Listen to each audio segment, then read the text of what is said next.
کسی اجنبی عورت کو یہ نہ کہتا کہ تیری محبت میں آسمان کے تارے زمین پہ لا دوں گا، وہ اپنی ماں کے قدم پکڑ کر کہتا ماں تو نے جنم دیا، تو نے 9 مہینے پیٹ میں رکھا، میں تیرے لیے آسمان کے ستارے زمین پہ لا دوں گا۔ لیکن وہ ماں کو نہیں کہہ رہا ہے، وہ تجھے کہہ رہا ہے۔ اس کا مطلب وہ دھوکے باز ہے، وہ دھوکے باز ہے، وہ مکار ہے۔ کیوں؟ اس لیے کہ اس کو تجھ سے پیار نہیں۔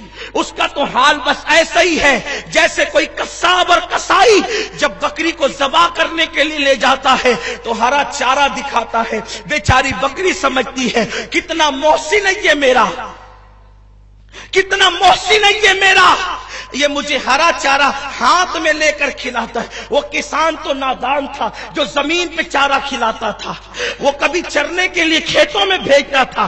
اس سے بڑھ کر بھی کوئی اعزاز ہے کہ ہاتھوں میں چارہ ہے اور مجھے کھلایا جا رہا ہے، گردن جھکانی بھی نہیں پڑ رہی ہے۔ لیکن اس نادان بکری کو کیا پتا کہ جو ہاتھ سے چارہ کھاتی ہے، توجہ میری قوم کی بہنوں کی توجہ، میری قوم کی بیٹیوں کی توجہ، آپ سب کی توجہ، آپ بھی بہن اور بیٹی والے ہیں، میں بھی بہن بیٹی والا ہوں۔ اللہ کبھی ہمیں وہ دن نہ دکھائے، وہ منحوس دن نہ دکھائے کہ کسی بیٹی کی آبرو لوٹے، کسی بیٹی کی آبرو لوٹے، کسی کی بیٹی کسی کا ہاتھ پکڑ کر جائے۔ یہ ہماری مردوں کی ذمہ داری ہے۔ آگے وقت رہے گا تو میں کچھ باتیں ضرور عرض کروں گا، لیکن قوم کی بیٹیوں سے کہتا ہوں، میری قوم کی بھولی بھالی بیٹیوں، جو کسائی کے ہاتھ سے چارہ ہاتھ سے کھاتی ہے، اس کی زندگی چند منٹوں سے زیادہ نہیں رہ جاتی۔ ایسے ہی کوئی بائک پر گھومنے کے چکر میں، تحفے تحائف کے چکر میں اور اللہ اکبر وعدے ارادوں کے چکر میں، شادی بیاہ کے چکر میں اگر کوئی بیٹی کسی غیر کے ہاتھ میں ہاتھ دیتی ہے، کسی اجنبی کے ہاتھ میں ہاتھ دیتی ہے، کسی مرد کے ہاتھ میں ہاتھ دیتی ہے، پھر اس کی آبرو کی زندگی زیادہ نہیں رہ جاتی۔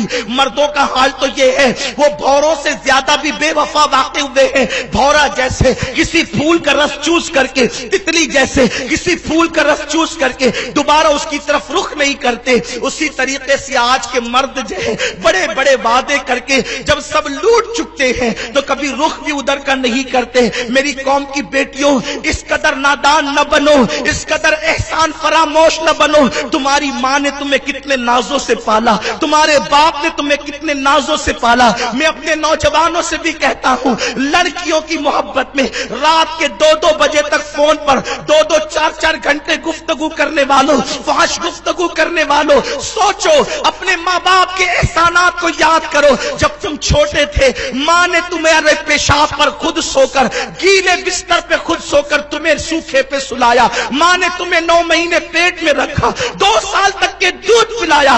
جب تم رات کے 2-2 3-3 گھنٹے اپنی معشوقہ سے یا اپنے معشوق سے بات کرتے ہو، ماں انتظار کرتی ہے میرا بیٹا آ کے خیریت تو پوچھے گا یا میری بیٹی آ کے خیریت تو پوچھے گی۔ لیکن اللہ اکبر، وہاں عشق کے اظہار میں الفاظ ختم نہیں ہوتے اور یہاں ماں باپ کے ساتھ اظہار عشق نہیں ہوتا۔ میں یہ ذات ذمہ داری سے کہہ دینا چاہتا ہوں، عشق والی شادیاں کبھی کامیاب نہیں ہوتی۔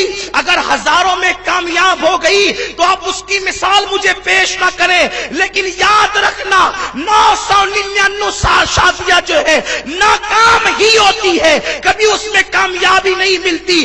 اس لیے کہ جس نماز میں ماں باپ خوش نہ ہو وہ نماز کا ثواب نہیں ملتا، تو جس شادی میں ماں باپ خوش نہ ہو اس شادی کی برکتیں کیسے مل سکتی ہے، اس شادی کی خوشیاں کیسے مل سکتی ہے۔ اس لیے ماں باپ کو ناراض کر کے کبھی تم شادی نہ کرنا۔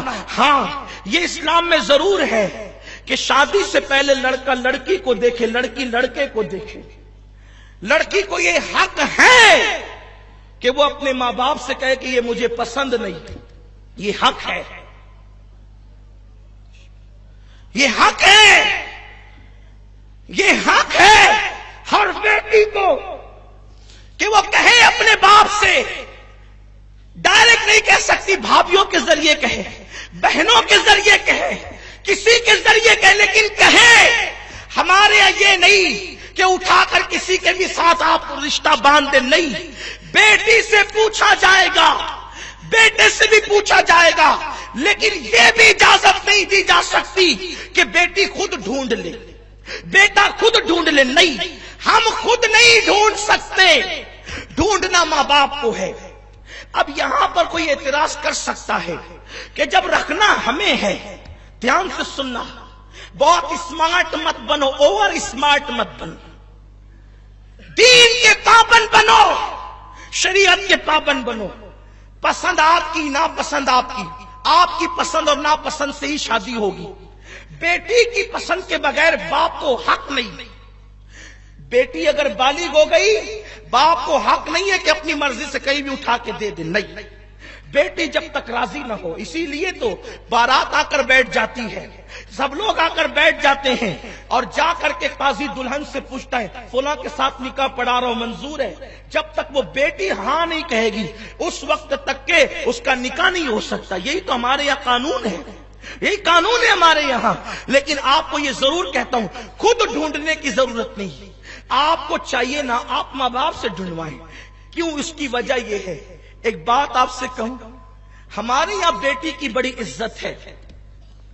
ہمارے یہاں بیٹی کی حیثیت بکریوں کی طرح نہیں ہے، بھیڑوں کی طرح نہیں ہے کہ نفس کی پیاس بجھانے کے لیے وہ خود ہی ڈھونڈتی پھرے۔ ہمارے یہاں یہ شان ہے کہ نکاح کے لیے باپ ڈھونڈتا ہے بیٹی کے لیے رشتہ، ماں ڈھونڈتی ہے بیٹی کے لیے رشتہ، دادی ڈھونڈتی ہے پوتی کے لیے رشتہ، دادا ڈھونڈتا ہے پوتی کے لیے رشتہ، ماموں ڈھونڈتا ہے بھانجی کے لیے رشتہ۔ اب آپ کہیں گے ایک رشتہ اتنے لوگ کیوں ڈھونڈتے ہیں؟ اس کی وجہ یہ ہے، توجہ کریں، اللہ کے رسول علیہ السلام فرماتے ہیں جو کام مشورے سے ہوتا ہے، مشورے سے کام کرنے والا ذلیل نہیں ہوتا۔ آپ سے پوچھنا چاہتا ہوں، ارے گھڑی خریدنے جاتے ہو، چار دوستوں کو ساتھ لے جاتے ہو، میری قوم کی بیٹیاں جو ہے وہ میچنگ دوپٹہ خریدنے جاتی ہے تو چار سہیلیوں کو ساتھ لے کر جاتی ہے اور پوچھتی ہے بتا کیسا لگ رہا ہے؟ جب تک کہ چار سہیلیاں تصدیق نہ کرے دوپٹہ خریدتی نہیں۔ میرے قوم کے جوان گھڑی اور جوتا نہیں خریدتے جب تک کہ چار دوست سے مشورہ نہ ہو جائے۔ کتنے نادان ہو تم جو دوپٹہ دن بھر پہن کر کے شام کو اتار دینا ہے، اس کو خریدنے سے پہلے اتنا سوچ کر اور اتنے مشورے کر کے فیصلے کرتے ہو، اور جس شوہر کے ساتھ زندگی بھر رہنا ہے دوپٹہ ایک دن اوڑھنا ہے صبح سے شام، اس کے لیے اتنے مشورے، اس کے لیے اتنی سوچ، اس کے لیے اتنی فکر۔ اور جس کو زندگی بھر کا ساتھی بنانا ہے، انٹرنیٹ پر اس کے ڈائلاگ سے متاثر ہو جاتے ہیں، واٹس ایپ پر اس کے ڈائلاگ سے متاثر ہو جاتے ہیں، اس کے سفید چمڑی سے متاثر ہو جاتے ہیں۔ میں پوچھنا چاہتا ہوں کیا سفید چمڑی سب کچھ ہے؟ میں نے بہت خوبصورت لڑکوں کو دیکھا، 2 بچوں کے بعد ان کی شکل بدل گئی۔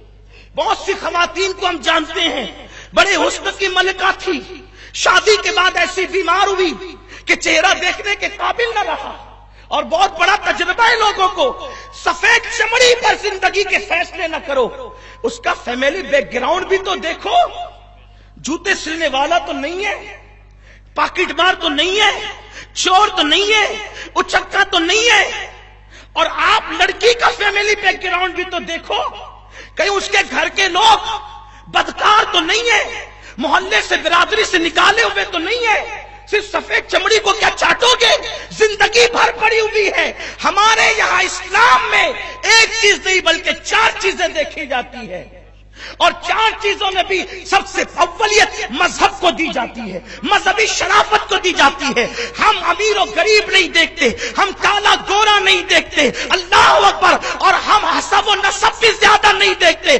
ہم یہ دیکھتے ہیں اللہ رسول کا کتنا وفادار ہے اور اللہ رسول کی کتنی وفادار ہے۔ اگر وفا دیکھ لیتے ہیں تو پھر ہم کچھ اور نہیں دیکھتے، اس لیے کہ جو خدا و رسول کا وفادار ہوگا وہ اپنی بیوی کا بھی وفادار ہوگا، اور جو خدا و رسول کی وفادار ہوگی وہ اپنے شوہر کی بھی وفادار ہوگی۔ آپ گوری چمڑی دیکھ کر کے ہاتھ دے بیٹھی، یا آپ ہاتھ دے بیٹھے، بعد میں پتا چلا کہ اوروں سے بھی تعلق ہے جناب کا، کیا کرو گی؟ ایسا ہوا روتے ہوئے آتے ہیں، ایسا ہو گیا 2 بچے ہو گئے چھوڑ کے بھاگ گیا، 4 بچے ہو گئے چھوڑ کے بھاگ گیا، پھر کہاں جاؤ گے؟ یہ شیطانی فریب ہے۔ یہ افیئر کے لو میرج کے معاملات ختم کرو، شرافت سے نکلو، ڈھونڈو، اور تم نہیں بڑوں کو ڈھونڈنے دو۔ کیوں؟ ایک مثال آپ کو دیتا ہوں۔ آپ کی عمر کتنی ہے؟ 20 سال، 22 سال، 25 سال، اور آپ کے ابا کی عمر 40 سال ہے۔ آپ کے تجربات 20 سال کے، ابا کے تجربات 40 سال کے، امی کے تجربات 40 سال کے۔ اب سنو، ماں باپ کیوں ڈھونڈے؟ اس لیے کہ ماں نے آپ کے باپ کے حوالے سے جو ظلم اٹھایا ہے، توجہ کرنا، گھر والے رشتہ کیوں ڈھونڈے؟ اس میں حکمت کیا ہے؟ اس میں حکمت کیا ہے؟ اس لیے کہ بہت سے تلخ تجربات آپ کی امی کو ہے کہ آپ کے ابا مسٹیک کہاں کرتے ہیں۔ انسان گناہوں سے پاک تو نہیں ہے، معصوم تو نہیں ہے نا۔ ہر گھر میں مٹی کے چولہے، جھگڑے فساد ہوتے رہتے ہیں۔ جو یہ کہے کہ میرے گھر میں میاں بیوی کا جھگڑا نہیں ہوتا، میں کہتا ہوں جھوٹ بولتا ہے۔ اگر کوئی ادیب بھی بولے، کوئی خطیب بھی بولے، کوئی پیر بھی بولے تو میں نہیں مانتا۔ کیوں؟ اس لیے کہ میری اور آپ سب کی امی جان ام المومنین عائشہ صدیقہ فرماتی ہیں، ہم حضور سے لڑا کرتے تھے اور حضور ہمیں منا لیا کرتے تھے۔ اور جب حضور کی بیویاں حضور سے لڑ سکتی ہے تو کون کس کی بیوی ہے اتنی شریف، جو امہات المومنین سے زیادہ معاذ اللہ کس کے پاس شرافت ہو سکتی ہے؟ جن کے بستروں پہ قرآن آتا ہے ان سے زیادہ شرافت کسی کے پاس نہ تھی، نہ ہے، نہ ہو سکتی ہے۔ ہماری امہات المومنین کی شان یہ ہے۔ تو گھر میں جھگڑا ہے، کسی نے یہ نہیں کہنا کہ میرے گھر میں نہیں ہے۔ اور یہ بات بھی کہہ دوں کہ میاں بیوی کے جھگڑے میں جو لذت ہے، ہاں، وہ جامون کے سرکے میں بھی نہیں ملے گی۔ جو لڑتے انہیں پتا ہے، اس لیے کہ لڑنے کے بعد ملنے کی جو لذتیں ہیں اس کو بیان ہی نہیں کیا جا سکتا۔ میں یہاں پر میری زبان حیا اس پہ خاموش ہے، لیکن آپ کو اپنے گھر کا تصور ضرور آ گیا ہوگا کہ لڑائی کے بعد وہ ملنے کا جو انداز ہے، بلکہ آپ کو ایک شعر پڑھ کے بہت زیادہ لمبی تقریر کو 2 مصروں میں سمیٹ دوں۔ روٹھنے کا سبب تو تم جانو، ہم تو مصروف ہیں منانے میں۔ روٹھنے اور بھی 2 مصرے ہیں کہ راز کھلتے گئے چھپانے میں۔ آگے کیا ہے؟ راز کھلتے گئے چھپانے میں۔ اور ایک مصرع اور ہے جس کو میں بھول رہا ہوں، جس کو تن کے سمجھ کے پھونک دیے، جس کو تن کے سمجھ کے پھونک دیے،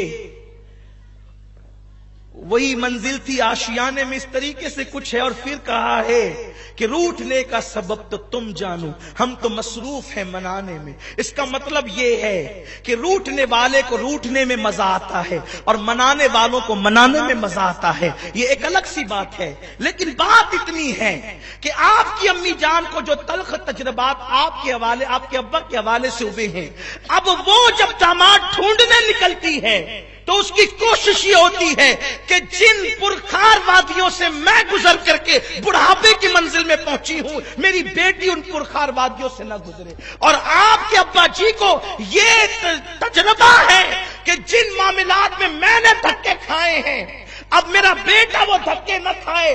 تو میاں بیوی کے دونوں کے تلخ تجربات ملتے ہیں، تب کہیں جا کر کے گھر میں بہو آتی ہے۔ اور جہاں تجربات کی، توجہ کریں جملہ آپ غور کریں، جہاں تجربات کی شاہراہوں سے گزر کر بہو آتی ہے، پھر وہ نچانے کے لیے نہیں آتی ہے بلکہ وفا کرنے کے لیے آتی ہے۔ تجربات کی شاہراہوں سے جب کوئی داماد آتا ہے تو پھر اللہ اکبر، وہ تباہی کا دہانہ بن کر کے نہیں آتا بلکہ وہ وفا کا مجسمہ بن کر کے آتا ہے۔ اس لیے اپنے ماں باپ پر اس فیصلے کو چھوڑو، لیکن یہ بھی نہیں کہتا اس کو کوئی غلط رنگ نہ دے کہ بیٹی کی مرضی کے بغیر یا بیٹے کی مرضی کے بغیر جو چاہو کر دو، نہیں، ان کی مرضی شامل حال ہوگی۔ لیکن ڈھونڈنا ہم نے نہیں ہے بلکہ ڈھونڈنا گھر والوں نے ہے، تجربات کی روشنی میں۔